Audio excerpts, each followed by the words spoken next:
एक पुराने शहर की तंग गलियों में एक अजीब सी दुकान थी, जहां धूल जमी हुई पुरानी चीजें खामोशी से अपनी कहानी छुपाए बैठी थीं।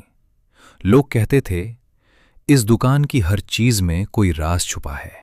एक दिन चिंटू वहां से गुजर रहा था। अचानक उसकी नजर एक पुरानी जंग लगी घड़ी पर पड़ी। जैसे ही उसने घड़ी को हाथ में उठाया, पीछे से एक धीमी आवाज आई, इसे ले जाओ, लेकिन याद रखना, वक्त से खेलना आसान नहीं होता। चिंटू हल्का सा मुस्कुराया और बिना कुछ सोचे घड़ी खरीद ली। रात हुई, सब सो गए, कमरे में सन्नाटा था, और तभी टिक टिक टिक घड़ी अपने आप चलने लगी।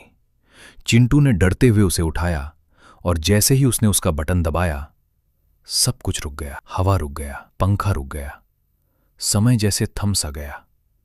चिंटू हैरान था। मतलब, मैं वक्त को रोक सकता हूं? अगले दिन से उसने इस ताकत का इस्तेमाल करना शुरू कर दिया। एग्जाम में वक्त रोककर जवाब लिखता, हर खेल में सबसे आगे रहता।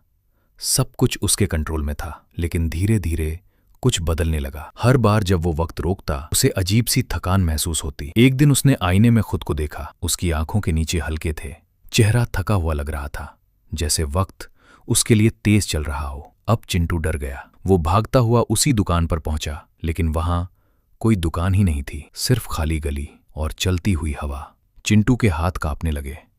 उसने घड़ी को जमीन पर जोर से फेंक दिया। घड़ी टूट गई और उसके साथ ही सब कुछ सामान्य हो गया। सुबह की रोशनी फैली। चिंटू खामोशी से बैठा था। अब वो समझ चुका था, अंत में बस एक सच रह जाता है, इंसान वक्त को कंट्रोल करना चाहता है, लेकिन असल में वक्त ही इंसान को कंट्रोल करता है।